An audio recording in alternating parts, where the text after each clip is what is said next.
Good evening, everyone. For centuries now, man has debated the question of how this earth and everything that lives on it got here. There really are only two options. Either somebody created it, or somehow all life as we know it today started spontaneously at some time in the past. The majority of today's scientists will follow the latter theory, that life started spontaneously somehow.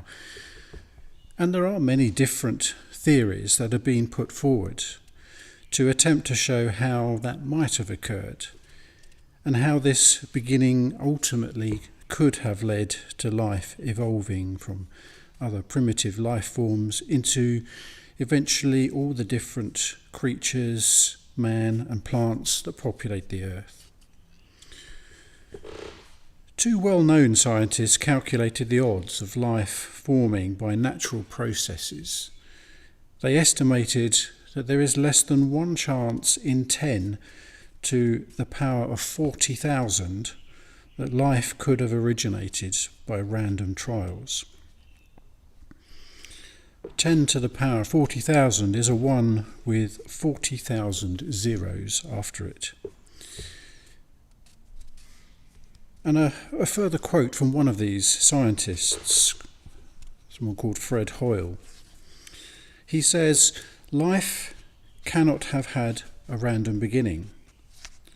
The trouble is that there are about 2,000 enzymes, and the chance of obtaining them all in a random trial is only 1 part in 10 to the power of 40,000.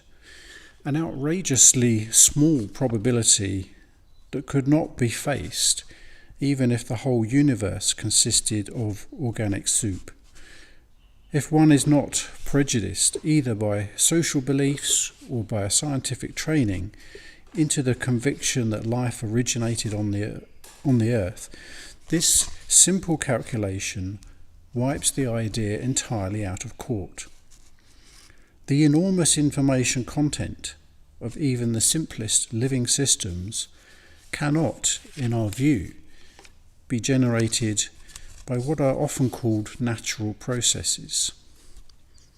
For life to have originated on the earth, it would be necessary that quite explicit instruction should have been provided for its assembly. There is no way in which we can expect to avoid the need for information. No way in which we can simply get by with a bigger and better organic soup, as we ourselves hoped might be possible a year or two ago."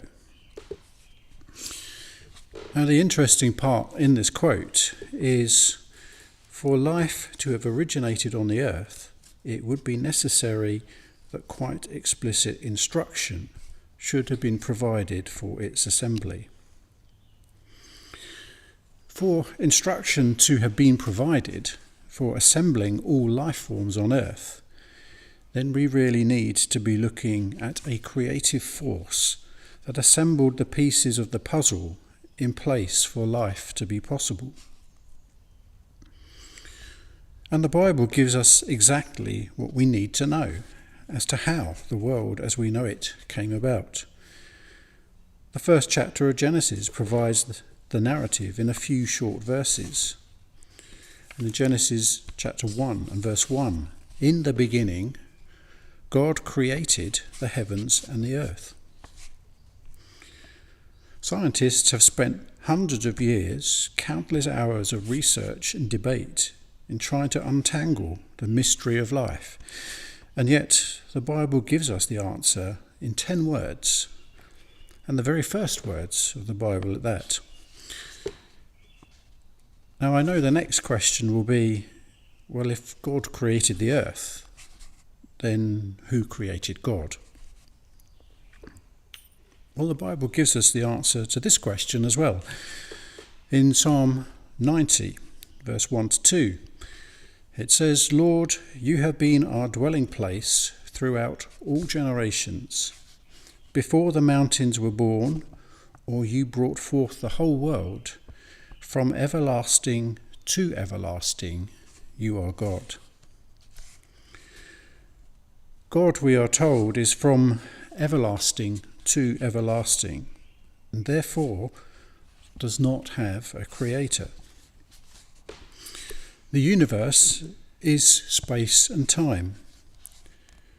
What came into existence at the beginning was space and time, when God created the earth. So whatever caused the universe to exist, whatever caused space and time to exist, must not exist in space, i.e. non-spatial, and must not exist in time, i.e. non-temporal. But, and this is the important bit, must also have cause power sufficient to create what we see around us today. If you think about it, there aren't that many options, and that's where God fits perfectly into the equation.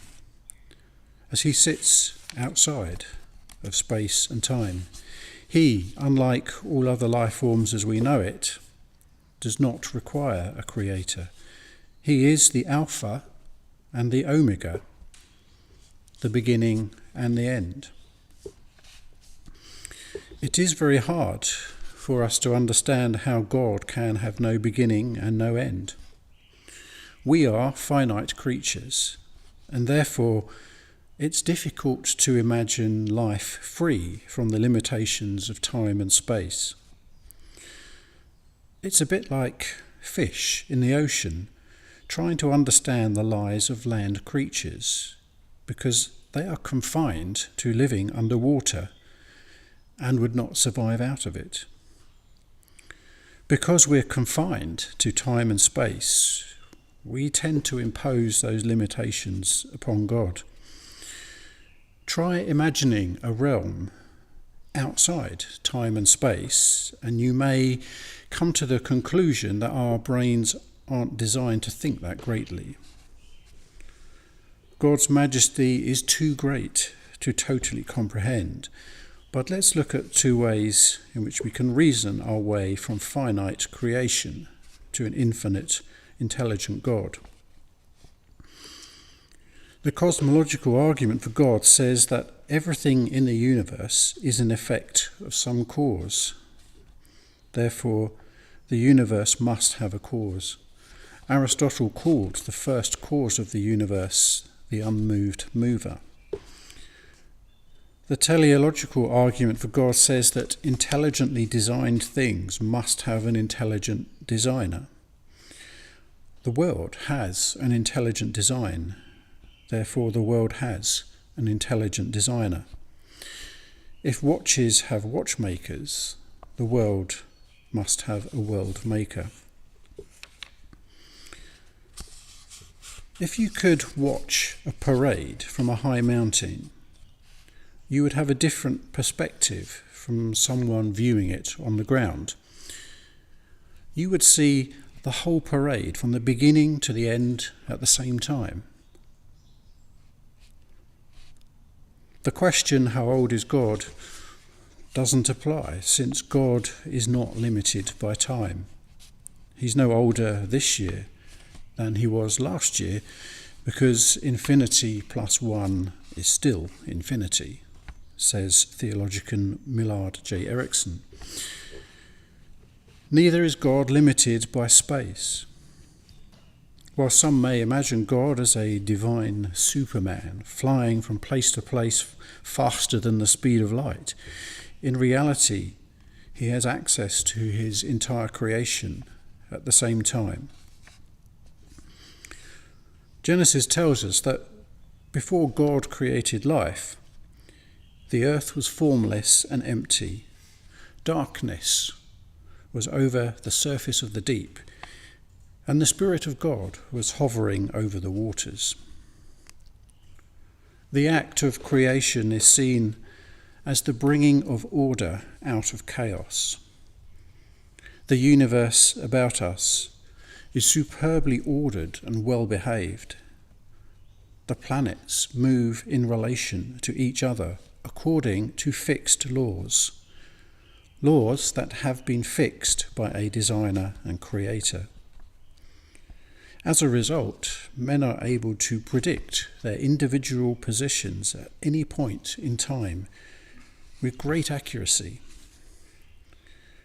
The atoms of the substances around us react with each other in an entirely consistent way. So from the cosmic to the subatomic, there is order and consistency with God's fixed laws in perfect harmony. Why, then, should we attribute such wonderful regularity to a blind and unintelligent principle we blandly call nature? It ultimately leaves us with the conclusion that it actually requires much more faith to attribute the earth's existence to blind chance than to acknowledge that there is a great designer behind it all. When Genesis chapter 1 talks about God, the word used is Elohim, and this word means mighty ones. The full name of God is Yahweh Elohim, which means I will be revealed in mighty ones. God, therefore, is telling us that he will reveal himself to us through the work of mighty ones.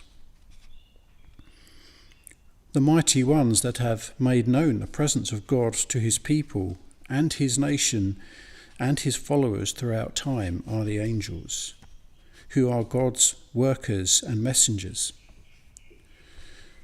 The Bible often talks about the angels bringing news and revelations to specific people, and we can think of Abraham, Zechariah, that's John the Baptist's father, and Mary as just a few. In Genesis chapter 1, verse 26, when we read about the creation of man, the Bible says, "Then God said, 'Let us make mankind in our image, in our likeness, so that they may rule over the fish in the sea and the birds in the sky, over the livestock and all the wild animals, and over all the creatures that move along the ground.'" Let us make mankind in our image, therefore, gives us the impression that there are multiple beings involved in the creative work. Those other beings who are involved in this creative work in the beginning are therefore God's angels. God gave the instructions in the design, and the angels carried out the work of creation.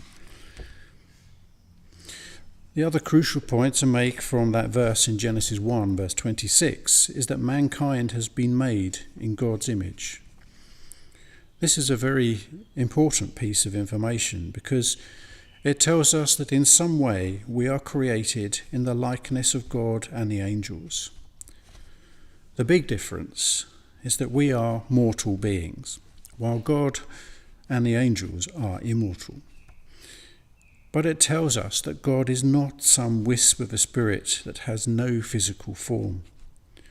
He does physically exist, albeit in heaven, which is why we cannot see him. Thankfully, the creation of the earth that happened in the beginning is not the end of God's plan of creation. God has a plan for the future which involves a new beginning, a new creation. Revelation 21, verse 1. "Then I saw a new heaven and a new earth, for the first heaven and the first earth had passed away, and there was no longer any sea. I saw the holy city, the new Jerusalem, coming down out of heaven from God, prepared as a bride beautifully dressed for her husband. And I heard a loud voice from the throne saying, 'Look, God's dwelling place is now among the people, and he will dwell with them. They will be his people, and God himself will be with them and be their God. He will wipe every tear from their eyes. There will be no more death, or mourning, or crying, or pain, for the old order of things has passed away.' He who was seated on the throne said, 'I am making everything new.' Then he said, "Write this down, for these words are trustworthy and true." God has promised a new start on this earth, a new creation. And when this time does come to pass, Revelation says he will dwell with them.